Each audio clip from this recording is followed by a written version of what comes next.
I'm Susan Slater-McTee here. I'm a member of the Planning Committee. And this is Jason Jones, who is Director of Educational Technology at Trinity College here in Hartford. And prior to that, he spent a decade as a Victorinist at Central Connecticut State University, where he reached the rank of full professor. And for the last 4 years was president of the union CCSU AAUP. He is also co-editor of Prop Hacker, the blog about teaching technology and productivity at the Chronicle of Higher Education. And he has a side note at all other times. He is driving his son to soccer. So please welcome Jason. It's objectively correct. It's about a 17-hour driving commitment. So to start with it. I'm a little shocked that there's so many people here. So we'll talk about that. We're going to talk about that in a second. But I'm also super excited that I feel like I'm in a room of people where I don't have to explain who the two people on the screen are, right? Because even by the time I stopped teaching, so there's this interesting interlude, right? By the time I stopped teaching, no one knew Friends anymore. But then now that they've gone to Netflix, the undergrads know Friends again. So it's okay, because it has been an astonishingly popular show for Netflix on the streaming, even among the terrifying young people. I'm also super glad that Susan scheduled me after lunch, right? You may remember about 5 years ago there was that meta-analysis of the Israeli judicial system that showed really quite comprehensively that the severity of your sentence was was inversely related to how recently the judge ate, right? So if the judge had had breakfast and you went early, you were good. If it was right before lunch, you were kind of screwed. And similarly late in the afternoon. So hopefully, as I say, I'm not a librarian, I'm counting on some goodwill. And in the spirit of not being a librarian, I'm somewhat interested in hearing when people lecture, right? I mean, I feel like I know a couple of situations in which people lecture, but when are times when you find yourself lecturing or watching colleagues lecture and wishing that they would not, or any other sort of variable? It's a real question. Sincerely. Yes. I guess when you give lectures, when you're introducing a new concept, Okay. and Sure. practice and theories, Okay. and it's an essential part. Yeah, absolutely. Okay. Others? Yeah, I was going to say the same thing because I took a course last semester and it was new to me. Yes. And so when the professor lectured, it really clarified the concept. So it can provide that sort of useful, clarifying structure in that way.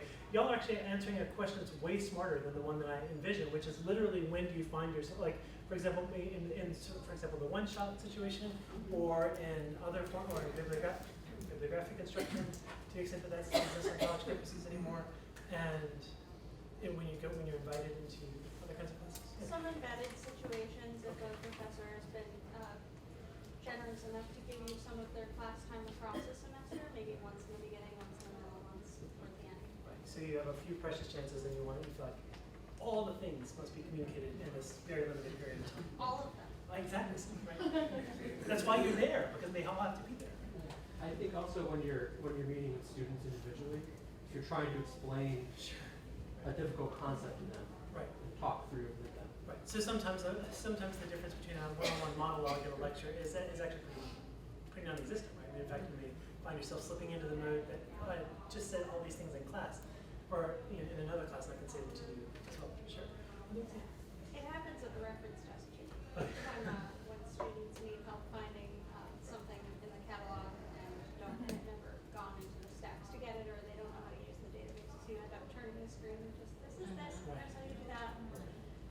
Okay, fair enough. Excellent. These all sound like situations I had thought of, so I'm pleased. Any other ones? Sometimes when we give presentations for the Center of Teaching and Learning, like at Faculty Development Day, we have very limited amount of time, but most people are faculty. Right. A lecture is better with some demos. Sure. Right. This is a funny thing, right? On the one hand, faculty are, and I say this as a former professor, notoriously horrible at doing active learning type things, right? And I'm responding to it. They often really don't want to do them. I will not talk about a workshop that I was at a couple of weeks ago, which is focused on sort of emotional intelligence and wanted people to sort of pair and share and do all these kind of very, very deep emotional work. I was just like, thank you, this is not for me, right? And other people who are less boarded up and walled off than I am, and more functionally human, like, oh no, it's a great experience. But definitely not for me. Also, there's a value in asserting your expertise, right? That is, and so when you give a lecture, the format kind of imbues you with a certain amount of expertise, especially when you're talking to faculty members. That can be a useful thing. This is not a new problem. This slide, is really old. It's dated in the second half of the 14th century, right? So you see dates given 1370 plus or minus 15 years. And so you've got our guy up here lecturing. This person is your best student, right? Absorbing everything. These guys in the back row are doing back row things, right? Chatting and so forth. This guy, the Friday class schedule was not a good choice for him. And then you have other people doing a mix of things, right? So as long as we have tried to transmit information to people in a slightly organized way, we've had difficulties with lecture, right? Difficulties with students paying attention, difficulty with faculty who might not be very good at lecturing, or other people who play the role of lecturer not being super awesome at it, or not being very practiced at it, or so forth. And also sometimes wondering the best mode of communication. So here, obviously, one of the limits is there aren't that many. I mean, like books, codexes aren't a thing really that are yet. So the lecture is kind of important in that way, but it is not a new challenge. And so before we start, did people get a chance? I mean, I know that we linked to the Molly Worthen article in the description of the thing. Did anyone have a chance to read the Molly Worthen thing? It's okay if the answer's no. No, excellent. I have quotes on the screen. It will be fine. So before I put my quotes up on the screen, I wonder if you could just jot down on either paper or device that you have any favorite or enjoyable memories of lectures, and something that stood out about something that made it enjoyable or favorite or what have you. It will be okay if the answer is no. But I think there might be. Take a second first and jot it down.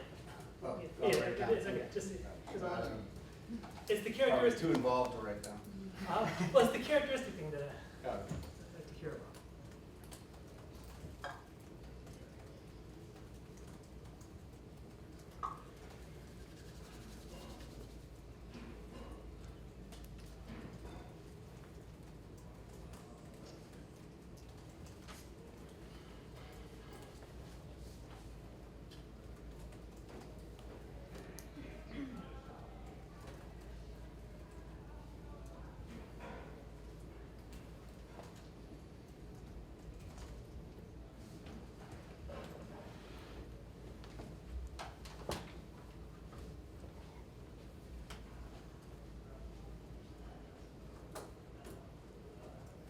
While we're continuing to write, in the back. Okay. Oh, she's working. So I had a history class in college with a bunch of people. I sat in the back. I am. And we have study sessions before the final exams at the end, and 5 or 6 of us that sat in the back. And we'd go start reading our notes, and they would be, we'd all have the same exact notes. Like, oh, I got, we almost, there'd be one person would be like, well, he said this, and oh, okay. Like he was so good at pausing at the right moment so you could write down what you needed to know for the exam. Incredible, really. That's kind of amazing, actually. Yes. We'll come back, I'm going to cycle back to that issue in a second. So I'm going to jot some things on the board. They're largely from my own memory, so don't feel bad if they're kind of behind the screen. Also, no matter what you think you've seen, I objectively have the world's worst handwriting, so you wouldn't be able to read. Even if I wanted you to read it, you couldn't. So that's all. My absolute favorite set of lectures, if I can put it that way, I took classical literature from Bruce Donovan at Brown. He was a classicist who specialized in Greek drama, and he would illustrate the plays literally by walking across the front, reciting off the top of his head, and then translating as he was reciting, and he had the world's most amazingly sonorous voice, so that he would emphasize the pieces of those quotations that he wanted you to remember in this rolling actor's voice. And you, I mean, literally, I wrote notes, but people could remember it because the sound was so memorable. Absolutely. I mean, just a little pro tip, the doing things aloud thing is really awesome, because I don't have a particularly awesome voice, but I would have, and students are these days profoundly untrained in reading things aloud. I was an English professor, that wasn't going to do, especially in a poetry class, we'd read things out loud. And invariably I would have students on evaluations at the end of the semester saying, one of the things I learned most about was hearing poems aloud and understanding how rhythm. I just want to comment, Yeah. while I agree with what you say, but that doesn't sound like a lecture, it's more like a presentations and activities and demonstrations, Okay. which should be such a part of it. Sure. I disagree. So Those quotes were interspersed with, and blah, blah, blah, in, you know, and then, I'm taking the trade. So what would be a lecture? Well, lecture is a, just, I'm describing a stereotypical way. Right, no, exactly. Podium, Ah. one person, stage on this stage. Absolutely. Will tell you, Right. and then you listen, that aspect. Right, gotcha. Was there a hand over here? I once read this article and, it said that if people want to lecture, they should take like some drama courses so that they enliven the lecture. Right. Yeah, yeah.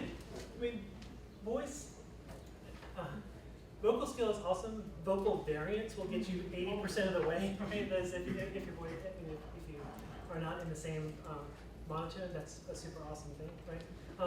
If I had stayed in the faculty, I did have ambitions of taking a voice, because it's not so much that I don't have a voice, but I am notoriously soft-spoken, and so in bigger rooms, it's just a disaster. Yes.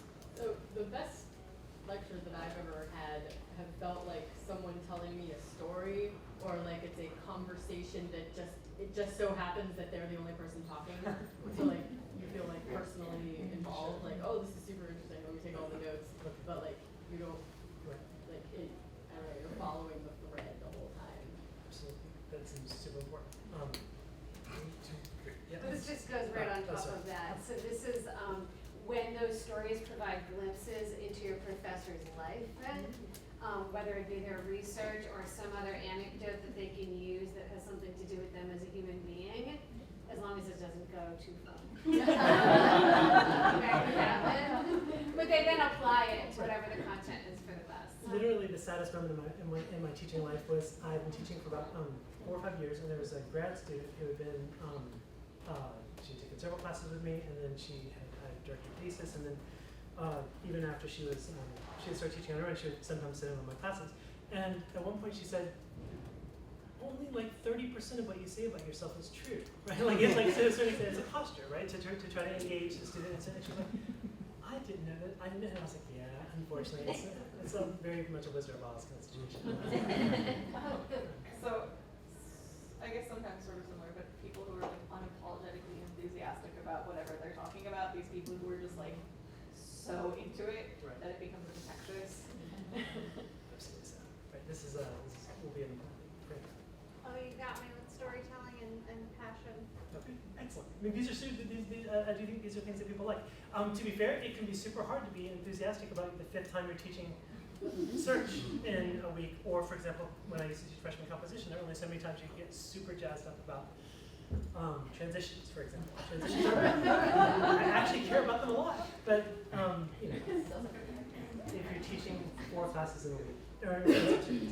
So Molly Worthen, so the essay, it's in the description, these slides will eventually be posted and so forth, but I think the sort of 10-second précis is that the lecture is a demon in the figure of professional development in higher ed today.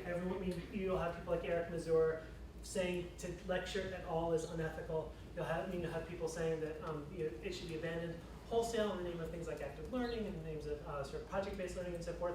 And also there's a certain amount of misreading of the flipped classroom as doing away with lecture and so forth. And so Molly Worthen, who is a professor of religious history, wrote this article in the New York Times, an op-ed piece in the New York Times, basically defending the lecture and saying that, you know what, actually, the attack on the lecture is an attack on the humanities, and so I want to stick up for it. And there are a couple things about her essay that I thought we might talk about a little bit before we talk about some of the science behind both lecturing and the critique of the lecture, and then talk about some things we might do differently. So all of the words on the next few screens are hers. Right? We'll stop each one, and I can go through them all. Good.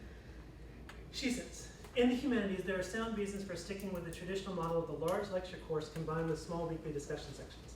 Lectures are essential for teaching the humanities' most basic skills, comprehension and reasoning, skills whose value extends beyond the classroom to the essential demands of working life and citizenship. And I don't want to have like a discussion about this particular slide. I just think that it's interesting the position of defending the humanities, and especially defending the humanities with one particular workload model, right? There's the workload model of big lecture class and graduate students probably who lead the discussion sections, right? At the college where I currently work, that's not the humanities, right? The humanities tend to style themselves as very much seminar-based, right? And they would say, we don't really lecture, we have seminars, and everything's a seminar. Even our classes of 30 people, they're seminars, which is good for the recruitment, less so good for the pedagogy or whatever. But so the conversations about lecture are fundamentally workload questions to a certain extent, right? And a question about how you conceive of your relationship to students. Right? The other thing that's interesting here is she doesn't really say the lectures do any good at teaching students anything about the content of the course, right? And that's actually going to be the important part of her article. She's going to concede in about 2 slides that there's nothing, that students don't remember anything about the courses anyway, right? And so what they do remember is a kind of mode of thinking that's related to the lecture, right? And so if you think about the lecture in that way, I'm going to suggest that changes how we evaluate them. So I'm sorry, this is more words than I have on 3 years of slides. So I'm sorry about that, but I also felt bad about making handouts, so there you are. So she says, listening continuously and taking notes for an hour is an unusual cognitive experience for most young people, or 40-year-olds. Professors should embrace and even advertise lecture courses as an exercise in mindfulness and attention building, a mental workout that counteracts the junk food of nonstop social media. More and more of my colleagues are banning the use of laptops in their classrooms. They say that despite initial grumbling, students usually praise the policy by the end of the semester. I think the students value a break from their multitasking lives, Andrew Del Blanco, professor of American Studies at Columbia, and an award-winning teacher told me. The classroom is an unusual space for them to be in. Here's a person talking about complicated ideas and challenging books, and trying not to dumb them down, not playing for laughs, requiring 60 minutes of focused attention. Holding their attention is not easy. I lecture from detailed notes, which I rehearse before each class until I know the script well enough to riff when inspiration strikes. I pace around, wave my arms, and call out questions to which I expect an answer. When the hour is done, I'm hot and sweaty. Sorry, I apologize to her for ending on that note, but there it is. What do we make of this as a proposition, right? Or what propositions do we see her asserting in these examples, and then what do we make? Yes. Just sort of a weird analogy, sort of hit. Somebody was talking about the theater of things and whatever, and if you sit in a concert or go to a play or whatever, you're being lectured, you're being told a story, you're not interacting with it. Yeah. And it's a similar sort of thing. What do you take out of, why do you watch TV? Right. What do you take out of that? You're being talked to, you're not interacting with it except that you're visually watching it. So what's the difference here? Yeah. I think that there's something to it. And especially, I feel the kind of weight of that even more so. There are a couple of bands that I follow pretty aggressively on tour, and the art of setlist construction is pretty interesting, right? Because you do feel that sense of a story sort of emerging in different performances, even when like the list of songs or the population of songs is not all that different. Right. They can often have a quite different effect. What else do we see in Morgan's claims here? I think there are some important things to understand when we talk about lecturing. So. Sure, Jeff. I think the idea of developing the ability to be mindful and be attentive. So knowing that it's okay for your brain to take a break from the junk food of social media, and because the student, when they go out into beyond, they're gonna need to do that in their job. Right. They can't sit there unless their job is that, but, you know, they're gonna have to exercise that stuff. Right. Right. And there is actually some reasonably good evidence to suggest that certain kinds of attentiveness to long, complex argument are negatively correlated with lots of social media use, right? I mean, I think some of those comes overstated, but like Stephen Johnson's been beating that drum for like a decade. I was gonna say the mindfulness. Mindfulness, sure. I think mindfulness is an interesting word because it's such a brand heavy word now. I mean, like you have apps on your phone that'll teach you to be mindful. The new Apple, if you saw that Apple keynote, as I assume everyone did on Monday, which is again a kind of lecture. One of the things that they say that their watch now does is remind you to breathe attentively and so forth. So then you have your $400 device telling you. Excellent. That's fine. It's also interesting. There's also this interesting thing about the question of laptops, which is slightly to the side of our point here. But people will have I mean, if your campus is anything like mine, people were schadenfreudenistically, which I'm sure is not a German word, but there it is, forwarding the Inside Higher Ed story from about a month ago, where the faculty members at West Point did a study that suggested that laptop use in an economics class was negatively correlated with exam results. And the thing about that was, the faculty provided zero instruction on how to use a laptop. They just said, you can have your laptop do what you feel, right? Or you can have your laptop only use it to write notes, right? But if you use your laptop for other things, for example, maybe doing district meeting exercises like we heard about this morning, or doing other kinds of actual computer work with your computer as opposed to things that might better be done with a pen and paper, that would sort of be kind of okay. I do wonder whether, I'm sorry to have everyone's name obviously, would you characterize this as a traditional lecture, right? Where she's rehearsed it comprehensively, she knows the script, she is riffing around, she's asking questions to which she expects answers, and she's hot and sweaty at the end of it? Is that a real lecture or not a real lecture? I get, in my opinion, this is a lecture with the highest alertness and attention and effective teachers, exemplary effective teachers. Sure. Right. So this is less about lecturing than the fact that maybe she's awesome at it, right? It is kind of it is the way it sort of goes. I think that that's fair. If you look around the research on active learning, what you'll actually see is that when people talk about active learning, they actually mean some of this stuff, right? They actually mean things like asking questions to which I expect an answer, right? That's an actual active learning strategy, right? Because the active learning crowd argue that lectures only mean their questions rhetorical, right? They're very rarely real questions. Similarly, the active learning people will talk about using jokes, making pop culture references and so forth, and if using pop culture references and making jokes makes you not a lecturer, then that's just awesome, because no one is a lecturer, because everyone thinks they're funny, and everyone thinks that they know what's going on.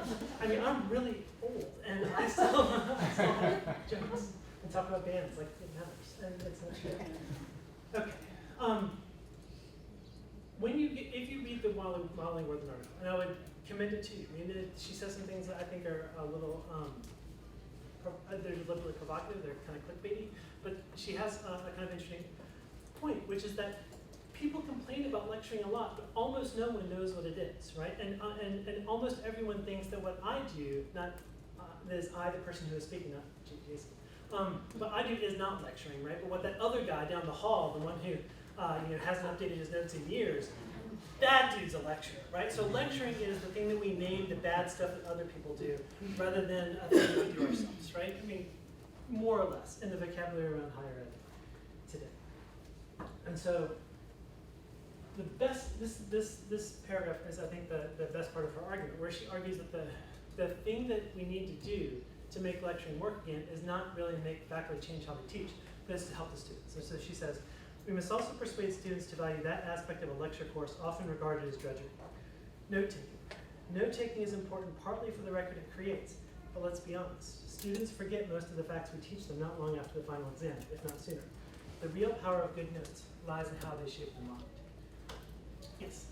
I actually have a totally different perspective on this. I found that once I stopped trying to scroll down everything that anybody was lecturing at me, and only maybe jotted down as something that I thought was really interesting, then I could actually start thinking about what the person was saying and engaging with it, and actually being that mindful student. And the note-taking had nothing to do with it. It was the fact that I was sitting back and putting my mind in it. Yeah. So, and I found the note-taking totally got in that way. Right. So, this is a slightly unfair choice of quotes from her, right? Because what she goes on to say is that, and this is why laptops are actually objectively bad for taking class notes, because you can keyboard so much faster than you can think. Most people who keyboard their notes will in fact retain less than people who handwrite their notes, right? Not true of every specific person, but you know, there are a lot of studies now to document this point. So what she says is, the thing that we have to do is teach people to take notes, not in the sense that you're trying to capture every point, but the sense in which you're just only writing down a record of your mind at work during the lecture, rather than trying to get the lecture, every detail about the lecture. One of the reasons I like my wife is when I met her, her notes are, I mean, she's a lovely person or whatever, but her notes are these, she's a, we met at grad school. There's these mind maps of what was going on for her as she was listening to the lecture, and so frequently her notes will have long lists of bubbles and lines they're about books that were not in the lecture at all, but they were kind of related to the things that she was motivated to think about. And she can look at these notes that she has. Some of them she's after, I won't say how long now, and she can reproduce the main argument of the lecture, even though her notes didn't actually capture what was in the lecture. So that, I think, I think Morgan would probably agree, largely with you, yes.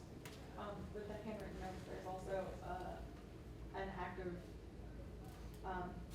physically doing something while you're getting another part of input, which you can look up. It's fancily called cognitive anchoring.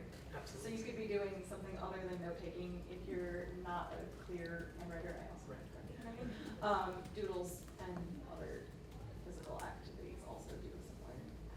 Right. If you Google the term sketch notes, right? I mean, there's a whole industry of people who do this extremely well. I mean, there are people who will who have figured out ways to draw little conversations, draw versions of the conversations that they're taking notes about. And again, there's some research that suggests that, again, because of the cognitive demands it's placing on your mind, you recall a little bit more about it after. So if recall the actual argument is important, absolutely handwriting can be good, sketching can be good, Amy's mind mapping style will be good.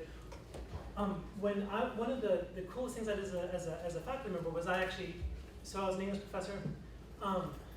No one thinks they need to write things down in undergrad, or that's actually not known, but undergrads frequently don't think that they need to write things down in an English class, right? They think, we're going to talk about how I feel about the book, right? That's what that's what I'm like, I don't think that's true, right? And I think, or if it is true, then I feel like we should sort of have tea and not you not get 3 credits, right? and maybe I don't get paid, right? And so I thought, but there is a content to the course, right? I did organize the course in a particular way.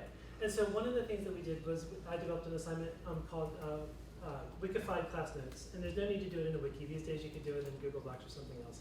And what I would do is I would break my students into groups.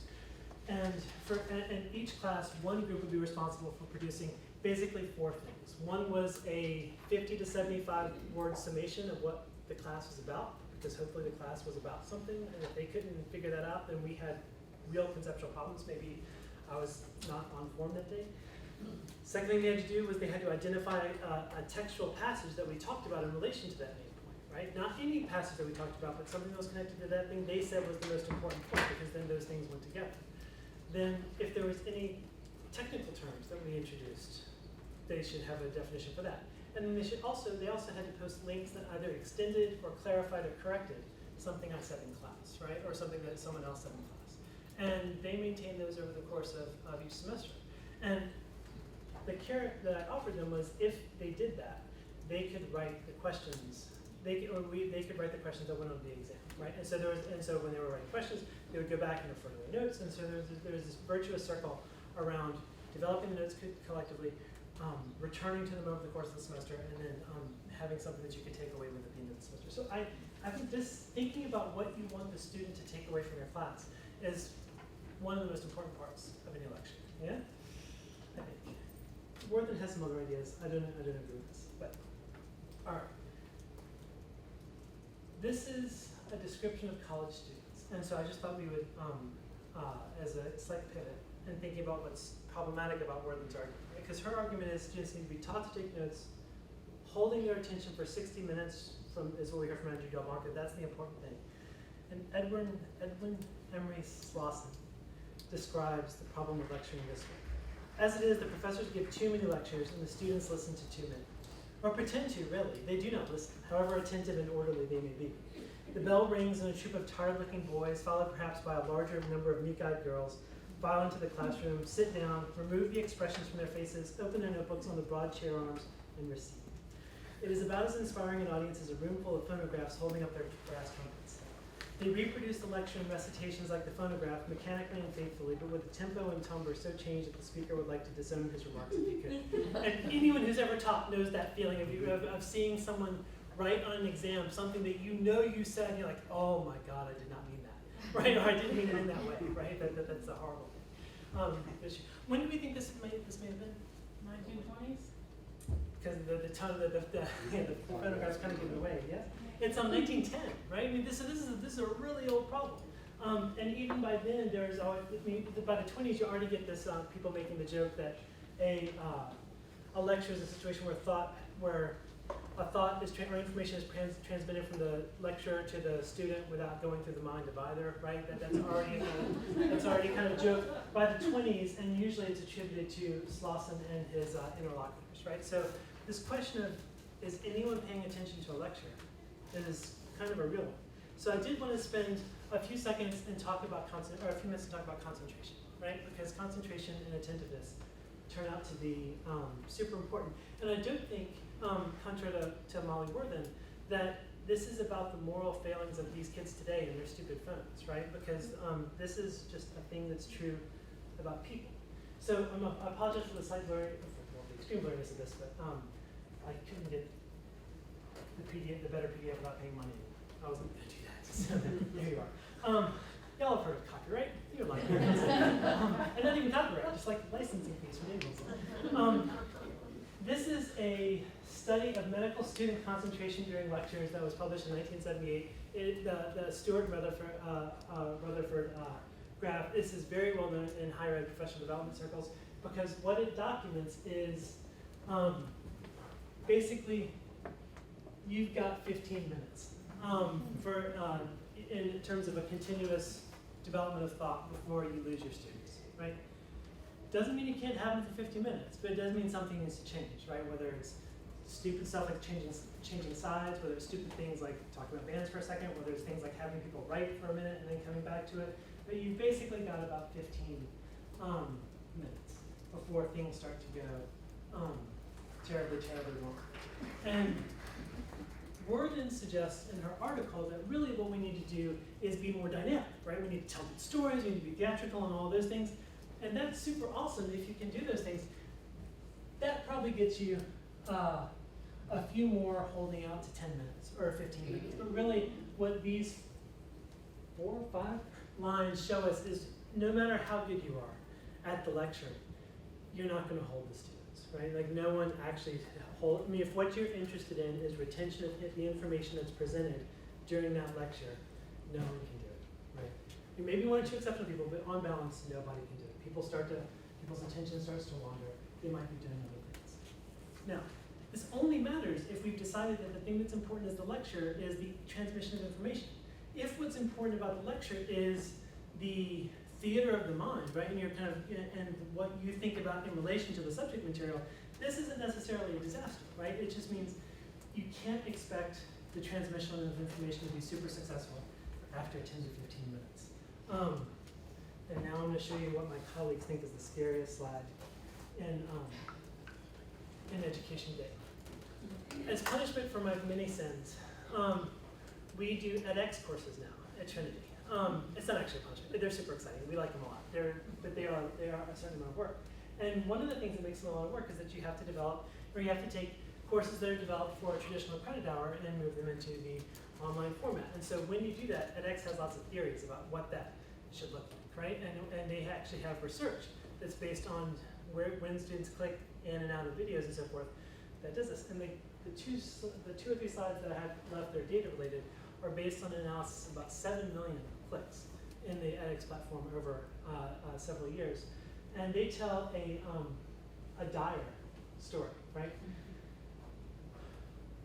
What this says is how long the video is and how long the student paid attention to it, right? So you have a 3-minute, and the red line is the median, and then the blue line is the maximum, and the blue line, and the bottom line, the blue line is the median. 0 to 3 minute video, no one's making it to 3. some make it 2, but the average is around 1. 3 to 6, you get to 4. 6 to 9, 5. With 9 to 12, things have gone wrong, right? Because they're sliding right down. And then if the video looks like it's 12 to 40 minutes long, the maximum you're getting from the students is about 4 minutes, right? In other words, what this graph tells you is that if the video looks like it's longer, students will watch less of it, right? Students will watch more of a video that looks like it's 3 to 6 minutes than they will of a video that looks like it's 12 minutes to God help you 40 minutes, right? Now, there are problems with using clickstream analysis, right? First of all, they can't control for the background of the learner, right? So they don't actually know whether the people who are making it past 4 minutes on that 12 to 40 minute video, maybe they're the students you really want, right? And there's no ability to correlate this very well with completion rates and things of that nature. But what it does show pretty clearly is that students will click away, right? I mean, in this format. This is just the same data normalized, where 1 is the, this is more or less 100% of the video, and this is none of the video. And this just makes the shape of the graph somewhat clearer, and it also is in fact a graph shape that's similar to the one we just saw, the Stewart and Rutherford slide. Aside from casting aspersions on the ADHD nature of our youth today, are there other reasons we can speculate about why this might be true? Other reasons why the shorter videos might get better clicks. And remember, this is before they even start the video. This is what happens, right? So this isn't based on sort of awesome production values. I don't know if it's not casting aspersions on them, but the average length of a YouTube video is also 4 minutes. And there are, like, the YouTube people who tell other YouTubers don't go over 4 minutes. Absolutely. So it's like a golden rule. Right. Yeah, this is true. Maybe it is because the platform kind of encourages it. I even forgot what I was going to say. It may come back. It may come back, yes. Maybe bad faith on their part that their time is being wasted with something longer? I mean, it certainly could be, right? That they could feel like this person has not respected my time enough to adapt to the platform, right? Or something like that. When did they'll come back? I wish I had a better reason why, but I just remember taking an online Foundations of Learning and Teaching course, and they always said 3-minute videos and under grab the attentions of the students much better. And I mean, as your graph shows, it seems that they watch and view more of the content. It's true. If it's 3 minutes and under. Right, that's what they want to see. I mean, KRS-One 30 years ago said songs can be no more than 4 minutes and some seconds. And this turns out to be true. So Yes. just the assumptions of what people might be doing at home. Right. So they're obviously taking this online course, so they're doing it at their time, their pace. Right. So, and the clicks aren't going to tell you if they're clicking in and catching 5 minutes here, and then coming back and getting 5 minutes, and coming back and getting 5. They're probably not. Yeah. But I mean, I'm just saying, like, you don't know. Right. So the behavior of the clicker is because they're already assuming it's at your own pace because it's online and doing it. So but I would stay short. It is worth saying that the clickstream analysis only is the snake oil of online education, right? Because you do need to have qualitative analysis of the students. It's crazy talk. Well, when training is done for, creating video tutorials, they always say to put the most important information right at the beginning. So maybe students are kind of primed for that. So they expect they're going to learn something in, 2 minutes, versus I'm going to learn maybe something in 40 minutes, kind of weigh the odds. No, I think this is actually true. In fact, edX's videographers say, "Oh, of course." They look at this data, and they weren't any good because they're never dismayed about anything. But they're like, "Of course this is true because it's just like Mark Twain. Mark Twain famously apologized for writing a long letter because he didn't have time to write a short one. Often a short thing will be better crafted, right? And I do think students have a slight expectation around this, and you're exactly correct that there's this sense that, wow, if they honed it down to this, it's probably tight, right? Whereas this might be that faculty member filmed in front of his classroom lecturing and they didn't even change it at all, and I don't want to watch it. No one wants to watch it. Didn't even cut out the ums. Exactly. Exactly. So this is dire, but maybe not super, super depressing. Okay. Can we think about what went wrong in some of the worst lectures that you might have had? Or if we could just think of some things that might have helped. And again, just take 45 seconds and think about it, and then we'll talk.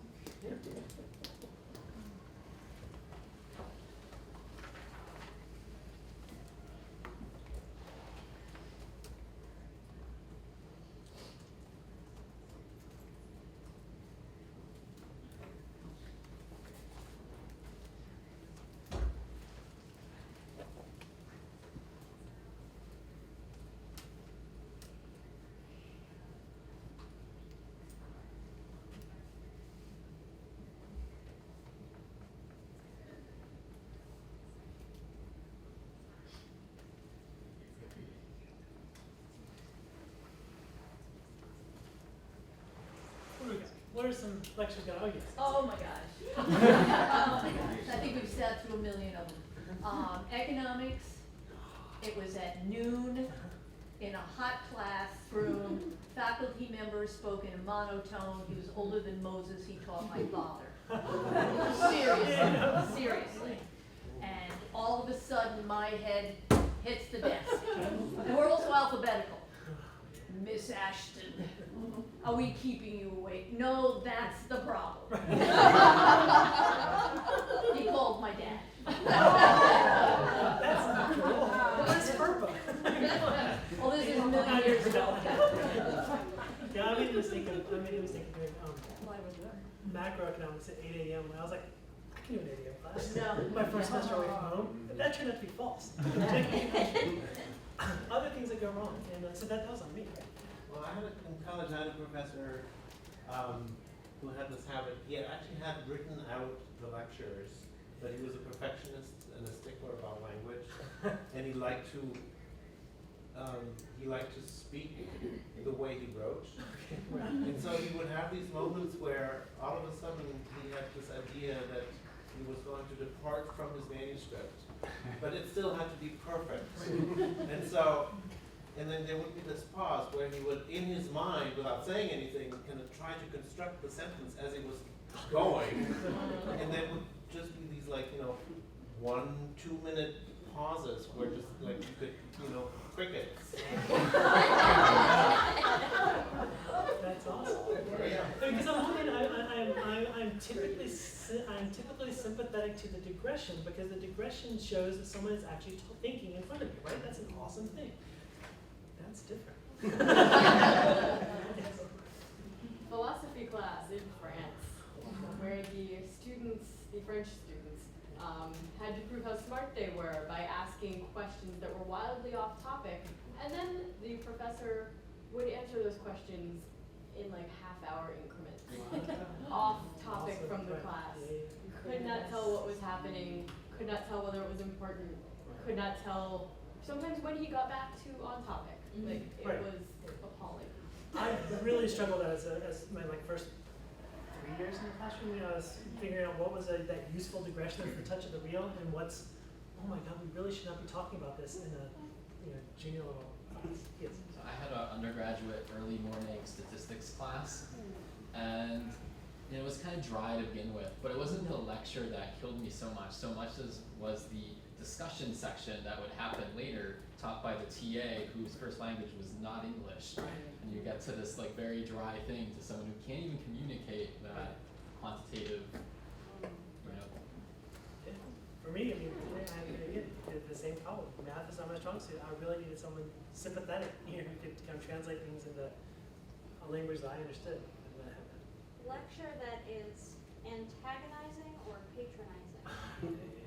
So I think,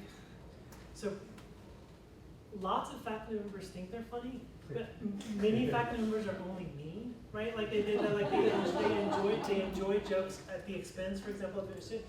I love my social media friends, but they are really quick to post things about students' papers that really are not. That's not cool, right? I definitely feel that, right? That happens a lot. In the back, yes. Was that you? No. Okay. So, you're also. Me? I took a semester in Italy. I had an Italian teacher teaching art history, and he would write out his lecture, have one of the students in the class read it. And they invariably, except for one of my friends and I, would read the entire thing in a monotone, including his grammatical mistakes. He was not speaking, writing. It was awful. It was such a Wow, that's amazing. I had one of those early morning classes, 8 a.m.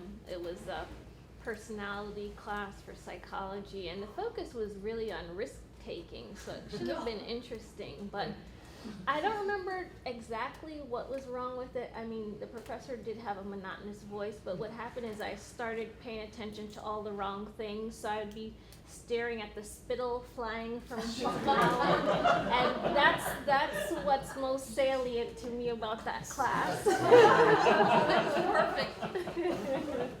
I had a professor called Milton who had hair would resemble Trump. So about halfway through, we start to resemble Trump's in its verticality, right? And like he had similar thin hair, and it just kind of go upwards as the class went on. And I was like, I'm gonna shave my head. Like, it's great. Yes. So we all spoke about how a good lecture is the story. Yes. Well, I had a history lecturer in an area that I actually liked, but I began to hate it by about week 8 because he was a person who read notes in a monotone. But big deal. Week 9, we're going to get an outside person. He's going to come in. He's going to do. And we're all like, yes.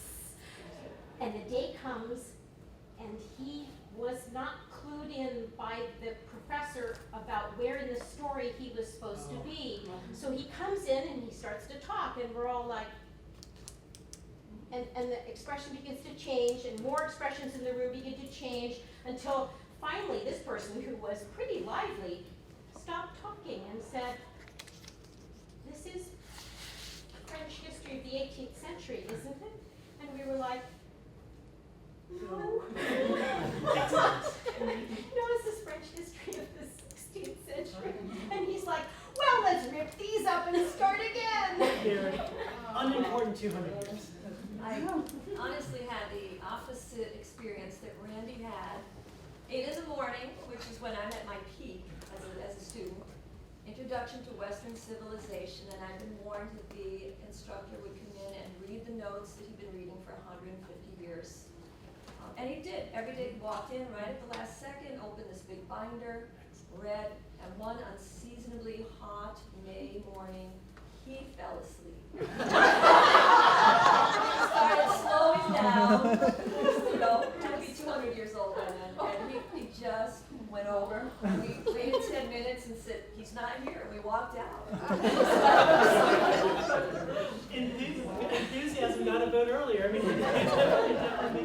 it definitely makes things. The other thing I would just sort of note is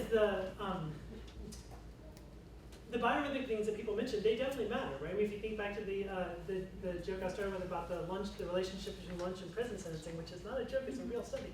I mean, to a certain extent, there are things about elections that you can't control, right? They're definitely outside your wheelhouse. One of the things that was confusing to me is that when I had a postdoc at Georgia Tech briefly before I went to CCSU, and at Georgia Tech, 8 o'clock in the morning was an awesome time to teach for freshmen, because many of them had not yet gone to bed.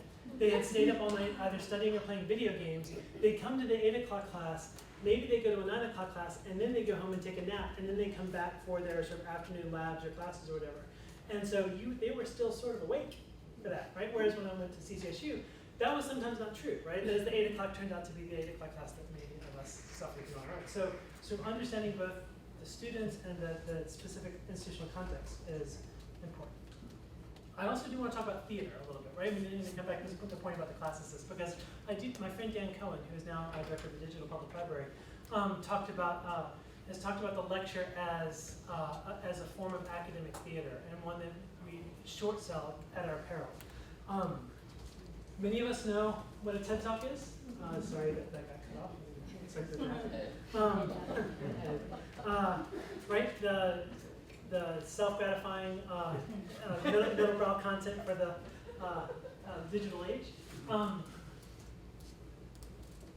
TED lectures are often insipid in the way that they're inspiring, but what is admirable about them is the way that they focus everything. I mean, everything gets focused on kind of the voice, right, and the pictures. And thinking about the stagecraft of a lecture, even a kind of basic introduction one, it does not go amiss, right? I mean, taking just a couple minutes and planning out when you want to do things like switch shots.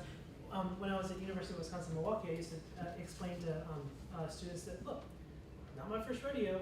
I know that there's one clock in this class, and it's kind of over here, and you can count on me to sort of move around, so I'm in front of the clock every couple minutes, so you can look at the clock and see what time it is, without having to go and look, because that's just going to make me feel bad, and I don't want to feel bad.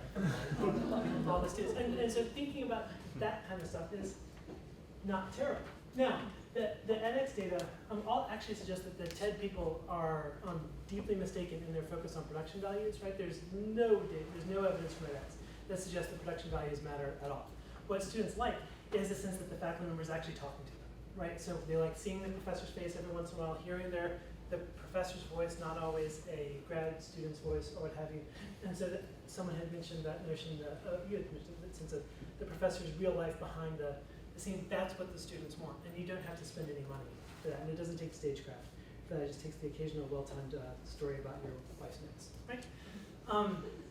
The other thing that reminds us that fundamentally a lot of this education stuff is just snake oil, because really education is something that students do for themselves, is this data from edX, which suggests that the thing that keeps students watching the video is the fast talkers, right? Fast talkers do well, people who talk slowly do not. It doesn't matter even that in the edX platform you're able to set the talking speed to 1, 1.25, 1.5 times, 2 times the speed, so you can get people talking at whatever rate they want. Students don't care. They want a fast talker in front of the classroom. And Molly Worthen had said that, when she performs a lecture, she's waving her arms, she gets all hot and sweaty and everything. If you are familiar with the literature around student opinion surveys or student evaluations, then you know that student opinion surveys directly correlate with talking fast, not too fast, but talking enthusiastically or whatever, and waving your arms around like a crazy person. In fact, there are controlled studies that suggest that students will give higher marks to someone who goes in and really performs the hell out of a lecture that's total nonsense, right? Than someone who is not so good at performing, but actually has a grasp of the material and delivers a coherent argument, right? So, a little bit of because that is actually sort of the trick, right? You're kind of what the lecturer is supposed to do is to motivate the student to go and do it for themselves, right? Maybe in a paper or in a research project or in some other thing. And so what they need is to feel a lot, right? That the intellectual material is a lot in some sense, right? All right. So I have these points for upgrading lecture because we are 7 minutes to 2:30. First, shorter really is better, right? I used to say that I never lectured. It's not really true because I used to give, but what would happen, for example, in my British literature surveys, is I'd give like 4 5-minute lectures in the course of a 50-minute lecture, 50-minute class, and the rest of the time we'd be doing like close reading and group discussion and things of that nature, right? So that notion of a 4 to 6 minute video that edX has, that comes up in classes all the time, right? There might well be a 4 to 6 minute period where you're delivering a bit of information that students need, but they don't need it in one big undigestible bolus, right? That's not good. I used to work in an artificial intelligence research lab before I went to grad school. And we used to provide what was somewhat annoyingly referred to as just-in-time help, right? That is, you would get, you're building a software package that taught students taught you how to negotiate. And when you get stuck in a negotiation, the computer system would pop up Roger Fisher from Harvard's Getting to Yes project, and he'd say, this reminds me of a time when, and he'd tell a story, and you're supposed to get the point of the story and apply it to your situation. I hated that model because it's very linear, right? It says this is the thing you need to know, and in an actual class, there are lots of different paths and lots of different things that one might need to know. But that concept of providing the information that the student needs at the moment when they need it, rather than up front, that's super good. Second, as y'all all said very enthusiastically and loudly, but none of us ever remember, or remember much too infrequently, arguments or stories work in lectures, not facts or processes, right? Students won't remember if what you have is a fact. I don't think that they're going to remember if you show them how to do stuff, right? Don't think it happens. I think if you can give them a compelling argument, they will definitely remember that, and they'll certainly remember your stories for far too long. I also think about what learners will produce during a lecture, right? Once I had that Wikify class notes modeled down as an assignment, I used to start to optimize lectures for that, so it was pretty clear to me what I thought the main point was, and it was digestible even to me in a sort of 50 to 100 word version. And I also had, I would space out my technical terms rather than giving them sort of all at once, so that was kind of useful. I also, frequently in library situations, students will need to do searches. They'll need to produce a count of the shifts in criticism of Frankenstein or whatever. Like thinking about what needs to happen. Well, listen, he's there. That's an important thing, right? The other thing that, and this is sort of hard for me to remember, but again, several of you made this point. It's actually not about the lecture, right? Too much, right? There are some things that we can all get better at, but fundamentally, the experience of the class is the students. That means lots of things. Sometimes it means they're having a terrible day that's unrelated to you, right? Sometimes some people just have, physiognomies, as we would call them in the Victorian period, that seem unfriendly, and they're actually not, right? That's I know that has a name that has a name these days. That I'll leave for people to do that. But that's not really your thing. But also, many faculty members want to lecture because if you're a terrible lecturer, your evaluation will be bad. But if you're a mediocre to decent lecturer, your evaluations will typically be good, especially if you try to do active learning stuff, right? Students frequently struggle with that pivot toward more active learning styles, and they frequently will I used to see this when I was union president all the time. They will punish people who are experimenting with active learning styles because like that breaks the student-faculty contract, right? That I will not be disruptive in class if you will not bug me too much, right? But you can't worry about that, right? You just gotta do what you need to. Theatricality and touch of the real are all good things. Varying your voice, talking enthusiastically, singing enthusiastically, even on days when you're not. It's not a bad thing. Finding a way to connect whatever you're doing to something that's real for you, also good. Certainly it was always helpful when I could talk about my research in class, even if it was a sophomore level class or a freshman level class, and the connection would seem pretty distant. That was always awesome. Once I started writing for the Chronicle and was able to talk about the need to figure out content on a sort of daily basis, or to figure out transitions for an audience that was different than what I was used to, I could talk about that with students in a much more meaningful way. Fundamentally, the thing I would want people to remember is when we talk about the lecture, if we talk about the lecture, we're talking about the wrong thing. What we need to talk about is whether a student's experience with the whole class is successful or not. The lecture is one part of it. Maybe it's the case that the lecture happens beforehand in a video format. Maybe the lecture happens during class. But fundamentally, what the student learns from is a mixture of doing things like reading, doing things like practice, doing things like listening to lecture, doing things like talking to their peers, right? Those are all super crucial things. And finally, I'd just say never do a demo. I know that I just don't see them working. Or rather, I've never seen a demo that did anything other than saying, okay, I'll sometime go back and try that on my own and not remember any aspect of it, or I never want to do that, right? Those are the only two pieces of content I've ever got from a demo. And I don't think that they are super effective when we use them for teaching, or as a substitute for lecture. I believe that's my last, yes. Thank you very much. That's great feeling from the whole study. They're the great study. But we're all done.